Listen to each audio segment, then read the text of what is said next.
Good morning, students. We'll move on to the next part, a very important part of coordination chemistry. Most expected questions. 4 compounds we have. In that, one definitely you'll be getting in the board exam. So the first one we are going to discuss is application of VBT. That is nothing but by using the postulates of VBT, we are going to explain the hybridization, geometry, magnetic properties of this compound. So that is what application.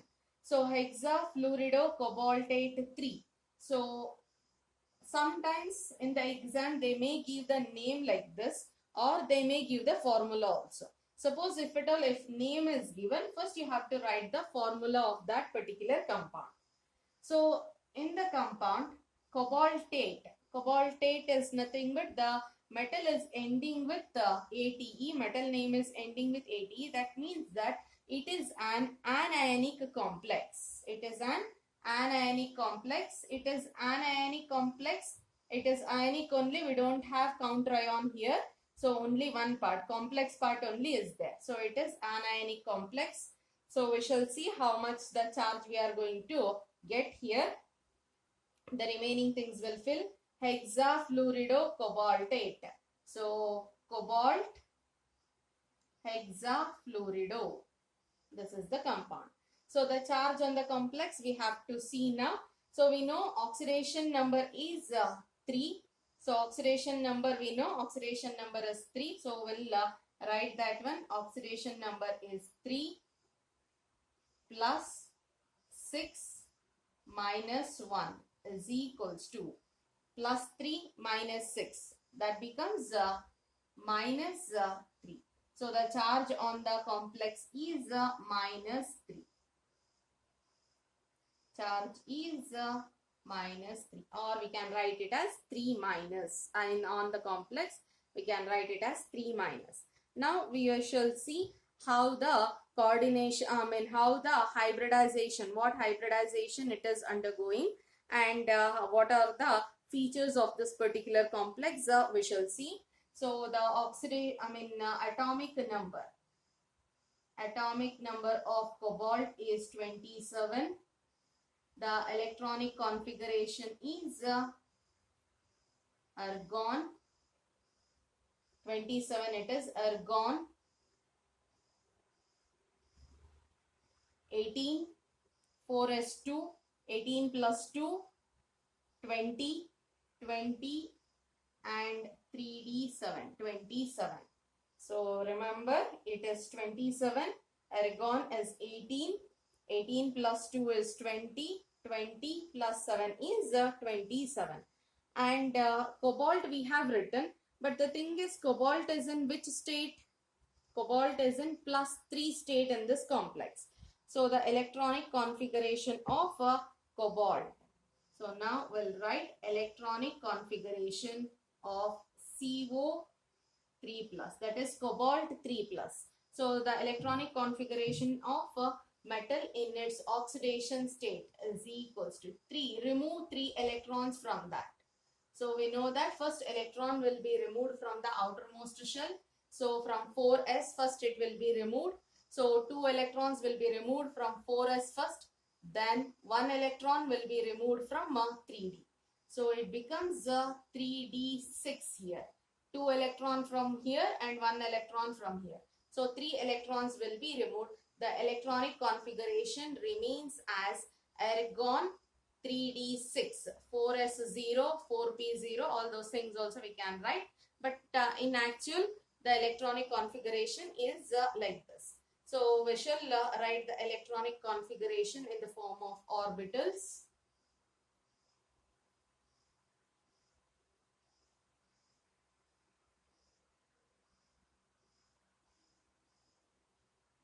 Five orbitals. D has 5 orbitals. So this part you can copy it down here also. Electronic configuration of CO3+. Next it is 4s. It is 4p. And it is 4d. it is 4d.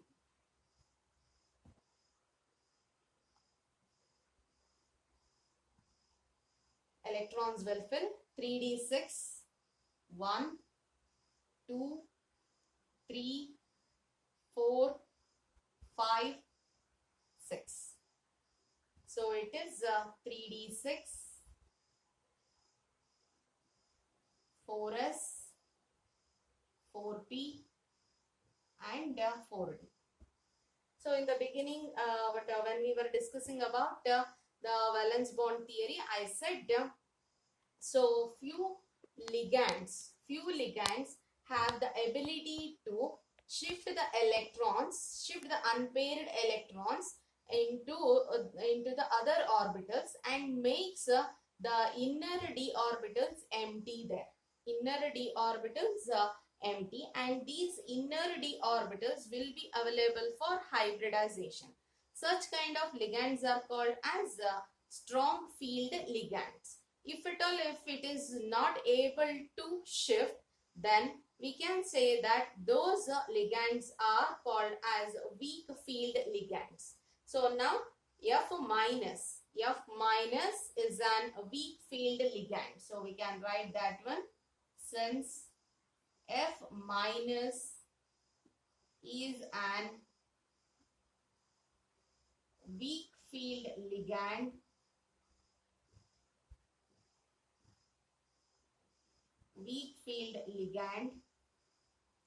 rearrangement does not take place.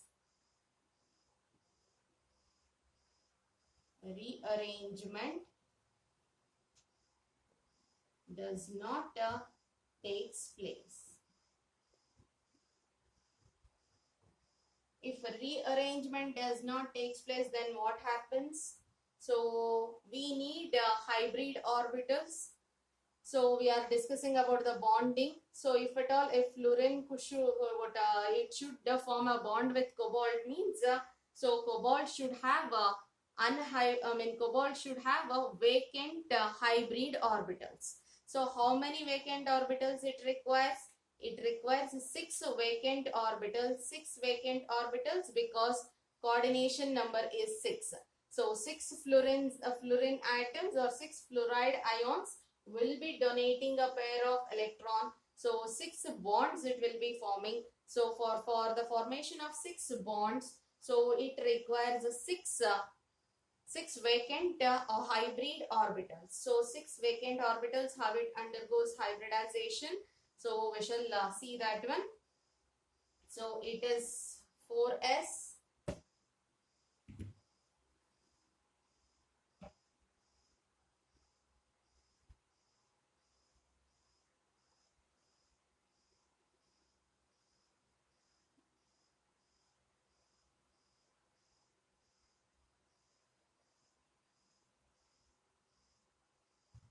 So we have 4s orbital, 4p orbital and 4d orbital. Since F is an weak field ligand, F minus is an weak field ligand, no rearrangement takes place. This will remain as it is. So each orbital with the 1 electron each, so it will remain as it is. Now we shall see this one. So the hybridization takes place with an 6 orbital. It requires 6 orbital. 1, 2, 3, 4, 5, 6. So until here. It undergoes hybridization. What type of hybridization it is? It is sp3d2, 1s, 3p orbital and 2d orbital. So it undergoes sp3d2 hybridization. sp3d2 hybridization. So 6 hybrid orbitals are formed. 6 hybrid orbitals are formed. So we shall write down those 6 hybrid orbitals.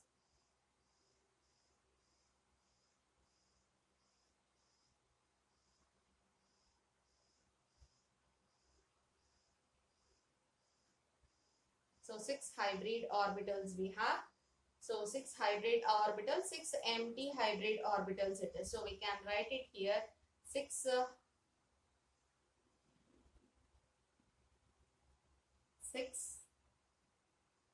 sp3d2 hybrid orbitals.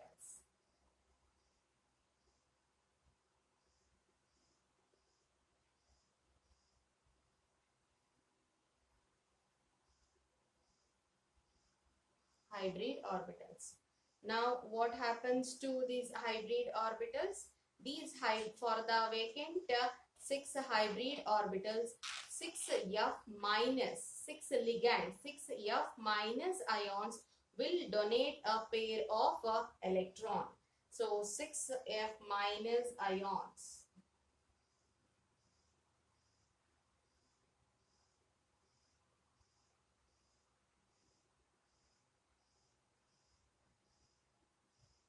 So 6f minus ions will be donating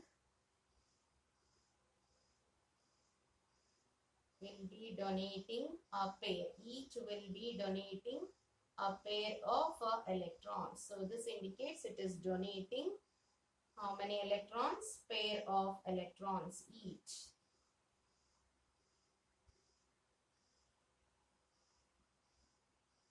It will be donating and 6 pair of electrons and forms 6 coordinate covalent bond with it.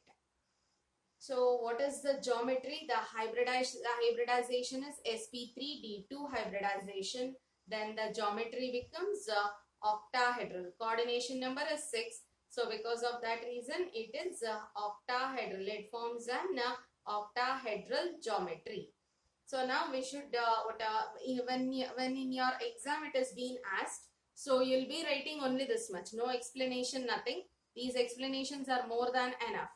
So only this part will be, this much you'll be writing. The same way how I have written on the board, the same way you'll be copying it down. I mean, you'll be writing in the exam also. At the end, we should write down few points. That is, what is the hybridization? That is, we are going to conclude. How, what are all the basic points of this one? We are going to conclude that one. So for that conclusion, you'll be getting 1 mark.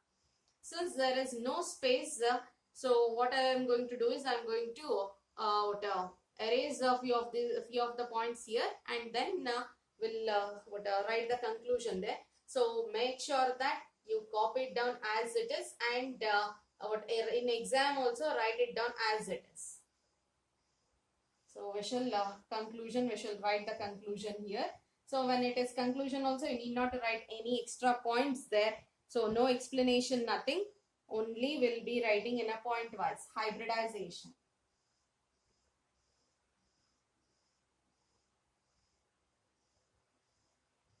What is the hybridization we have seen? Hybridization is sp3d2. So we'll mention that one. sp3d2 hybridization. Then about geometry. What about geometry? Geometry is octahedral. Octahedral geometry. Then next thing. So magnetic properties they'll be asking. So question will be like this only. Write and explain the hybridization magnetic properties of a complex they'll be asking. Magnetic property we should explain. Magnetic property. So magnetic property is based upon already we have studied in our first year, that is paramagnetic and diamagnetic. So in the complex, if at all unpaired electrons are there, then it is paramagnetic in nature. If at all, if all the electrons are paired up, then it is diamagnetic. So we can observe here, so this 3d orbitals will remain as it is. So we have 4 unpaired electrons here. So from 4s onwards, it is undergoing hybridization. These orbital, that is the 3d orbital, whatever is there, it is going to remain as it is. These orbitals are also unpaired electrons are there. Those will remain as it is. So the magnetic property is paramagnetic in nature. It is paramagnetic. Next one. So we need to write two things here now. One is the outer orbital complex or inner orbital complex, and other one is high spin complex or low spin complex. First thing, outer orbital or inner orbital complex.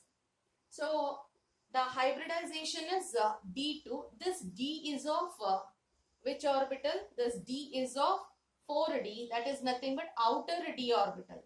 If 3D is involved, then the D would have come here. D2sp3 it would have become. So 3D is not involved. So the hybridization where D is of outer D orbital. So the complex becomes outer orbital complex. It is outer orbital complex. If it is outer orbital complex, then next thing is high spin and low spin. What is about the spin of the complex they are asking? So that is check here. If at all, if these orbitals are paired, these electrons are getting paired up, then what happens? So plus half spin. Spin for this electron is plus half, this electron is minus half. Gets cancels. This is plus half, plus half, plus half, plus half. It gets added up. So if at all, if it is an outer orbital complex, rearrangement doesn't take place, then spin will be higher.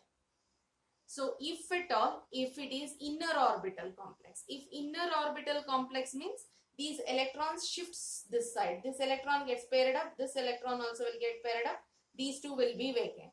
So hybridization becomes D2sp3.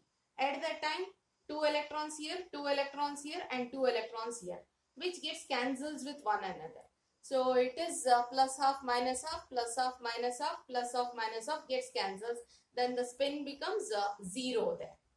I hope it is clear.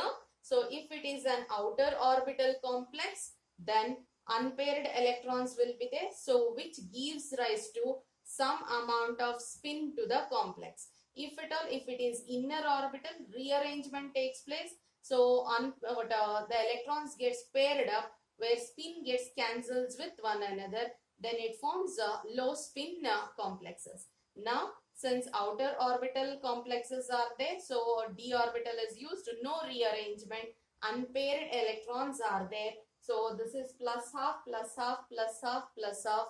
It is forming an high spin complex.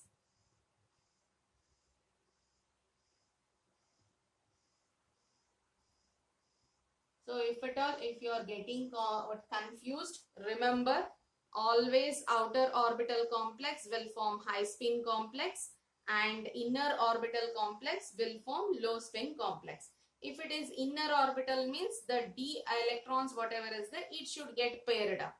If it will get paired up, then spin gets cancels with one another. Then if at all, if you add also plus half minus half gets cancels and you'll be getting 0 as the value, or sometimes it may be very less, either plus half or you'll be getting minus half only, not more than that. But if at all, if it is an outer orbital complex, no rearrangement takes place. At that time, the spin will be very high. The spin value will be very high. So that's why we name that one as high spin complexes. I hope it is clear.